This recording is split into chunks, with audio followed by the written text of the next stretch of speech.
افسوسناک ایک پارٹی نے بدتمیزی کے کلچر کی بنیاد رکھی، گاڑیوں کے پیچھے بھاگنا اور تعاقب کرنا، ٹماٹر انڈے پھینکنا افسوسناک ہے۔ آپ کی قسمت میں احتجاج لکھا ہے تو اچھے طریقے سے کریں۔ نوجوان لڑکوں کو لگایا ہے گاڑیوں کے پیچھے بھاگو اور گندے نعرے لگاؤ۔ پی ٹی آئی حکومت کوئی ایک ترقی کا منصوبہ لے کر آئی ہے تو بتائیں۔ پورا ملک دیکھنا چاہتا ہے 1.5 ارب درخت اور 50,000 نوکریاں کہاں ہیں۔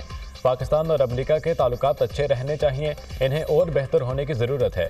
اچھی بات ہوتی بھارتی ٹیم پاکستان آ کر کھیلتی۔ امید ہے جلد ایسا وقت آئے گا۔ بھارت کے ساتھ ماضی کے تعلقات کو سدھارنے کی ضرورت ہے۔ سابق وزیر اعظم نواز شریف کی دورہ یورپ سے لندن واپسی پر میڈیا سے گفتگو۔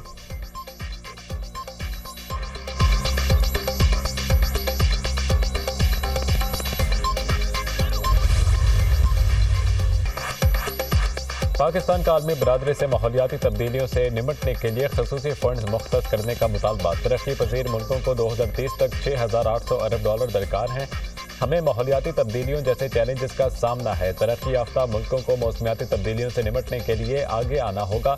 ماحولیاتی تبدیلی سے پاکستان شدید متاثر ہے۔ پاکستان کو ماضی قریب میں 2 تباہ کن سیلابوں کا سامنا کرنا پڑا۔ پاکستان اب تک سیلاب سے ہونے والے نقصانات سے نہیں نکل سکا۔ وزیر اعظم شہباز شریف کا کلائمیٹ فائنانس گول میز کانفرنس سے خطاب۔ وزیر اعظم نے گلیشیئرز کو پاکستان کے لیے لائف لائن قرار دے دیا۔ گلیشیئرز ہمارے پینے کے پانی کا بڑا ذریعہ ہے۔ پاکستان میں 7,000 گلیشیئرز موجود ہیں۔ پاکستان میں گلیشیئر سے 90% پانی حاصل کیا جاتا ہے۔ درجہ حرارت بڑھنے سے گلیشیئرز کا تیزی سے پگھلنا تشویشناک ہے۔ وزیر اعظم کا گلیشیئرز کے تحفظ سے متعلق تقریب سے خطاب۔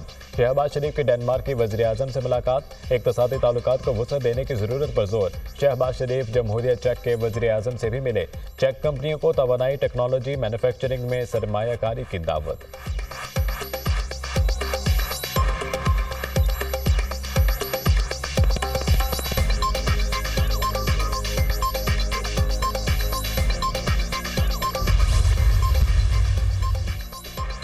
موسمیاتی تبدیلیوں سے نمٹنے کے لیے عالمی برادری ایک پیج پر۔ باکو میں کانفرنس آف پارٹیز کے 29ویں کلائمیٹ ایکشن کا سربراہ اجلاس۔ فوری کاربن کا پھیلاؤ کم کیا جائے، مالیاتی ناانصافی کا ناقابل تلافی نقصان ہو رہا ہے۔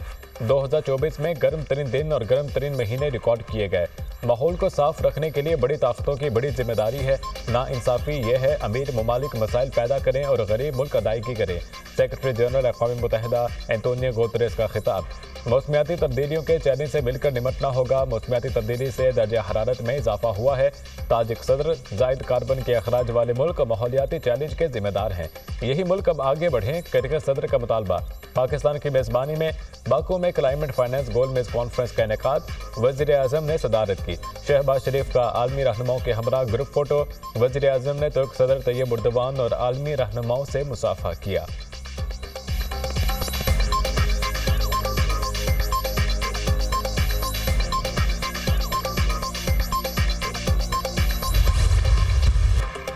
اسموگ کی صورتحال بدتر سے بدترین، نظام زندگی کے ساتھ تعلیمی سرگرمیاں بھی شدید متاثر۔ پنجاب بھر کے تمام سرکاری اور نجی اسکولز بند رکھنے کا اعلان۔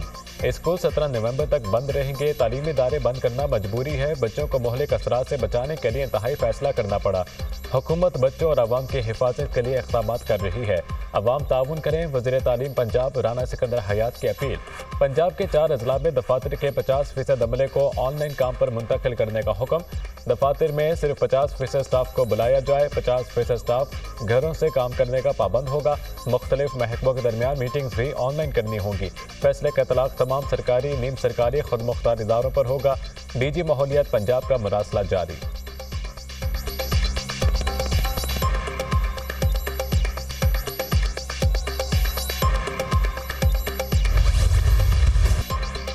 اسموگ کا جن بے قابو، فضا بدستور انتہائی آلودہ۔ پنجاب اور خیبر پختونخوا میں فضا مضر صحت قرار۔ لاہور دنیا کے آلودہ ترین شہروں میں بدستور سر فہرست۔ Air quality index 631 record. Multan کا AQI 559 تک جا پہنچا۔ پشاور 223، فیصل آباد 239، اسلام آباد میں AQI 226 ریکارڈ۔ اسموگ اور دھند کے باعث موٹر ویز کو مختلف مقامات پر ٹریفک کے لیے بند کر دیا گیا۔ فلائٹ آپریشن بھی متاثر۔ فیصل آباد اور ملتان کی پروازیں منسوخ۔ لاہور، ملتان اور فیصل آباد کی فلائٹس متبادل ایئرپورٹس پر اتاری گئیں۔ 14 نومبر سے مغربی ہواؤں کا سلسلہ ملک میں داخل ہوگا۔ ہلکے بادل آئے تو مصنوعی بارش کرائی جائے گی۔ Chief meteorologist. شہری ماسک اور گلاس کا استعمال لازمی کریں، طبی ماہرین کی ہدایت۔ اسموگ کی روک تھام کے لیے انتظامیہ متحرک۔ SOPs کی خلاف ورزی پر لاہور میں 24 گھنٹے کے دوران 92 مقدمات درج۔ 20 افراد گرفتار۔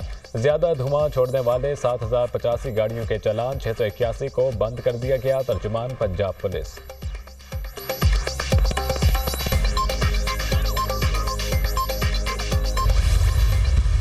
اسموگ کا ایک مسئلہ ایسا ہے جو بہت سالوں سے ہے اور اوور نائٹ اس کی کوئی کریکشن نہیں ہے۔ اوور نائٹ ہم اس کو ٹھیک نہیں کر سکتے، لیکن ہم وہ تمام اقدامات اٹھا رہے ہیں جس سے آنے والے سالوں میں وہ کم ہوگا اور انشاءاللہ تعالیٰ ختم ہوگا۔ اسموگ کا مسئلہ راتوں رات حل نہیں ہو سکتا، اسموگ کے مسئلے کو چند سالوں میں حل کر دیں گے۔ 6 سے 7 سال بعد پاکستان میں دوبارہ ترقی آ رہی ہے۔ وزیر اعلیٰ پنجاب مریم نواز کی لندن میں میڈیا سے گفتگو۔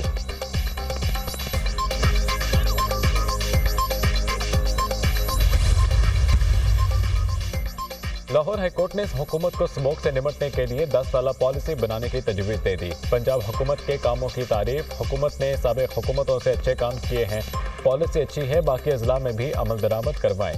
ٹرانسپورٹ سیکٹر سے 70 سے 80% آلودگی پیدا ہوتی ہے۔ شادیوں پر ون ڈش کی طرح صرف ایک فنکشن کی پالیسی بنانا ہوگی۔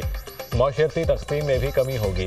جسٹس شاہد کریم کے ریمارکس۔ اس مرتبہ سپتمبر میں اسموگ آ چکی تھی، اگلے برس یہ اگست میں آئے گی۔ وفاقی حکومت کو بھی معاملے میں آن بورڈ ہونا پڑے گا، سوچنا پڑے گا لاہور شہر کے اندر موجود انڈسٹری کا کیا کرنا ہے۔ لاہور میں بڑے تعمیراتی پروجیکٹس کو روکنا پڑے گا۔ پرائیویٹ تو چھوڑیں، حکومت کی اسپیڈو بسیں کتنا دھواں چھوڑ رہی ہیں۔ جسٹس شاہد کریم کا ایڈوکیٹ جنرل پنجاب سے استفسار۔ جو گاڑی دھواں چھوڑے گی وہ سڑک پر نہیں آئے گی۔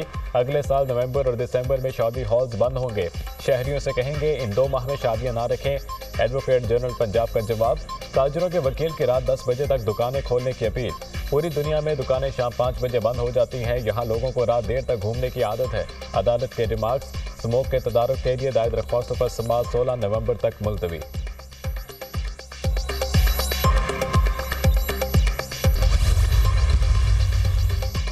امریکی صدر جو بائیڈن اور نو منتخب صدر ڈونلڈ ٹرمپ کے درمیان اہم ملاقات آج ہوگی۔ امریکہ کے اہم ترین داخلی اور خارجی پالیسی کے امور پر بات ہوگی۔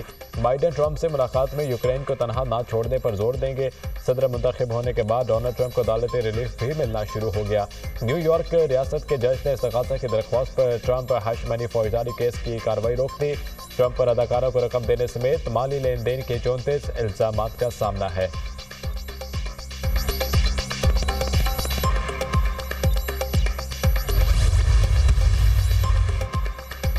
عرب لیگ اقوام متحدہ میں اسرائیل کی رکنیت معطل کرانے کے لیے سرگرم۔ عرب لیگ کے سیکرٹری جنرل احمد ابو الغیط کہتے ہیں کہ اقوام متحدہ کے رکن ممالک جلد اسرائیلی رکنیت کے خلاف ووٹ دیں گے۔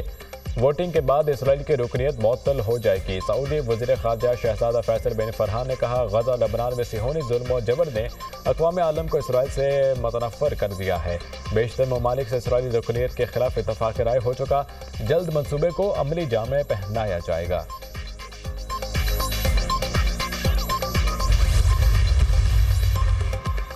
اسرائیلی فورسز کے غزہ کے بے گھر فلسطینیوں پر حملے تھم نہ سکے۔ اسرائیلی فضائی حملے میں صبح سے اب تک 27 فلسطینی لقمہ اجل بن گئے۔ دیر البلاغ میں مسجد پر فضائی حملے میں 6 فلسطینی شہید، متعدد زخمی۔ خان یونس کے المواسی علاقے میں اسرائیلی بمباری سے 11 فلسطینی شہید، 12 زخمی۔ شہداء کی مجموعی تعداد 43,679 ہو گئی۔ 1,03,205 افراد زخمی ہو چکے۔ مغربی کنارے میں اسرائیلی فوج نے متعدد نوجوانوں کو گرفتار کر دیا۔